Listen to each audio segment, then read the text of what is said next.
There it goes. Okay, so this is really our communication class. And I always kind of start this class off with a little bit of humor, but we all know that there's plenty of people that can hear well, but maybe don't listen so well. So I always like to kind of let people know that, hey, listening and hearing and selective hearing is something I can't fully get rid of. But let's now talk about some strategies for communication in regards to friends or family members. So, Roger, you may already notice some of these things, but I hope you get a couple new tidbits out of this. It's important for a third party, a wife, husband, anyone like that, to really kind of get your attention first before you speak.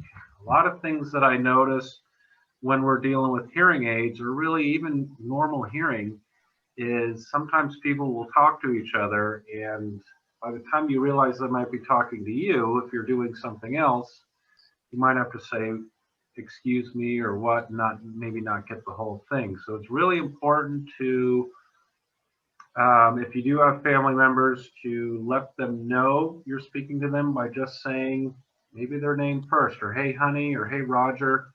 That way that'll get them off of whatever they're doing, focus their eyesight combined with the hearing, which will obviously improve clarity. Okay. Number two obviously goes along with that one. So you're going to see some of these things kind of build on each other, meaning that if someone can see your face, we actually get 30% of our speech understanding just from facial cues. Clearly the masks have not helped that situation, but if you can get someone to say your name, you're obviously, if anyone says your name, you hear them, you're going to turn to them and look at them. So that's important. I will say this, talking from another room is not a good avenue for communication with hearing devices or any time. Again, it's better to get up and get in front of the patient. Right. The other thing is, if you're giving specific information and someone does say what or excuse me, try and have your significant other repeat back. Try to have them repeat back some of the specifics to you, or you can do it also yourself. For example, if someone says something to you, say you're going out to a restaurant at 6 o'clock to St. Armand's, and you didn't maybe quite catch St. Armand's or where you're going, you can go, oh, I'm sorry, I heard that we're going out and we're going to a restaurant, but where did you say it was? That way you're giving them specific information of what you got versus what you didn't get. Because if we just say what, you're going to get the whole thing over again, and that's a higher probability of you not getting it a second time. And let's also hope we never get to have to put things in writing, because then we're in trouble and you need to come and see me if the hearing aids are doing that, right? Right, you're right. So let's kind of go a little bit further here. What a lot of people don't realize, and this goes across the board, amplification or not, sometimes speaking louder isn't necessarily more clear. So if you could speak more at a normal tone but speak slower, that actually will improve clarity. Because remember, that information has to go into the ear, up to the brain, get processed, and then it comes back out with an answer. So if someone's speaking fast and even speaking loud, it's not going to improve the clarity. If you could speak clearer and just slow it down without exaggerating or shouting, that'll actually be a lot better. And like I kind of said earlier, saying the same thing over again you might not have gotten anything on that sentence. So if you can rephrase it, or at least let them know what you did hear versus what you didn't, you're going to get a lot more success out of there, especially when you're in noise. Now let's talk about a little bit more of the person wearing the hearing devices, right? I know that it's never fun to kind of get hearing devices, but I do always say it's really good to be an advocate for yourself, and that way people kind of understand a little bit of what's going on. And let your friends and family members know what's best for you. So tell them kind of what what restaurants are better for you. Do you want to sit where there's good lighting, things like that? You're going to see some of these tips later on, but let people know. Be an advocate for yourself. I would also say that leads to not bluffing, because if you're not an advocate for yourself, you might get yourself in trouble, right? And that means if someone else coming good.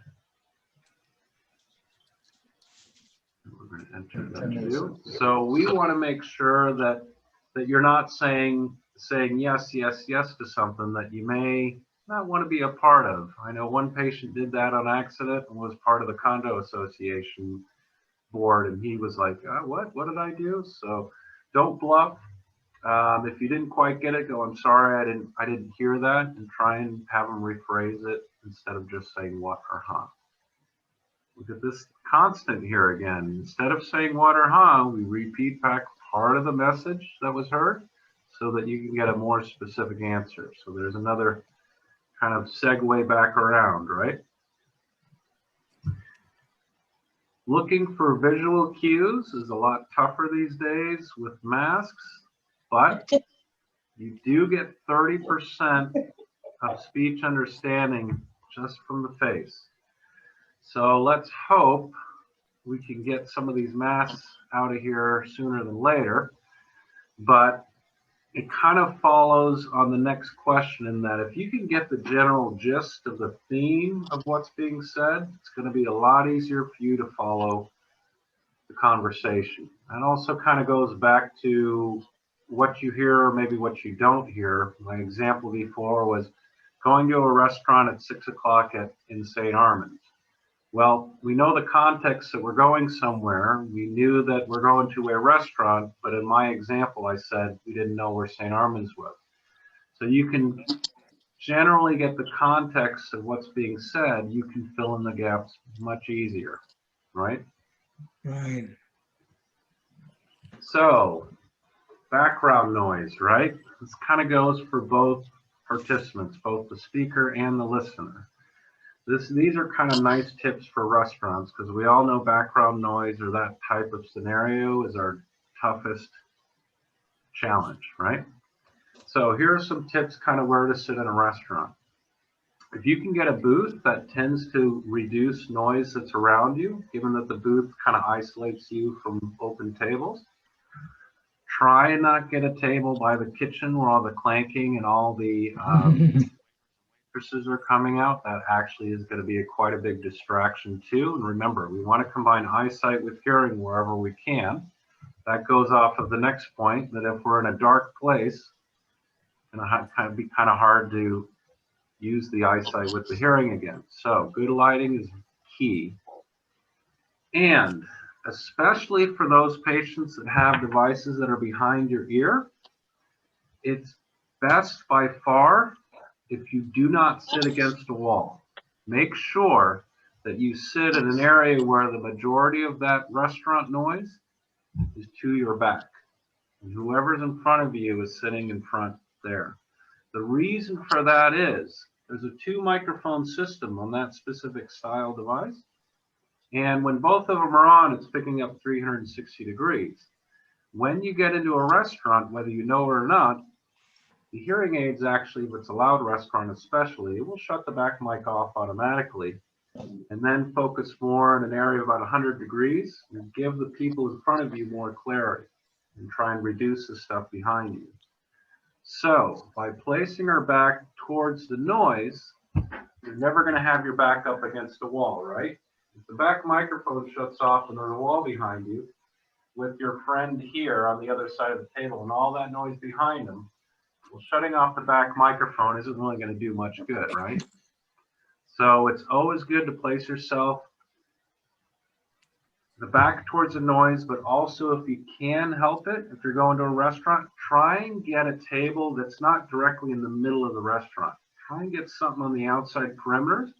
That way, when you do face your back more towards the noise, you're going to have more of that background noise towards that back microphone. Does that make sense?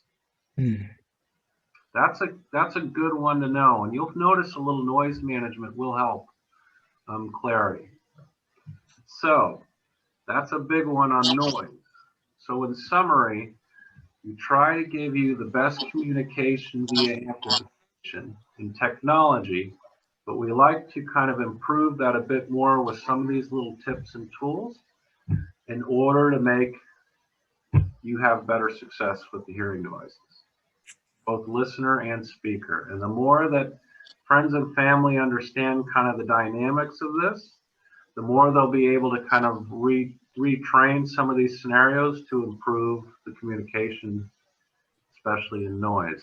So that's really, we'd like to do these PowerPoint presentations to try and help that out and give you some added tools. So this really comes to the next question of seeing you at the next class, and I want to know if anyone has any questions so far.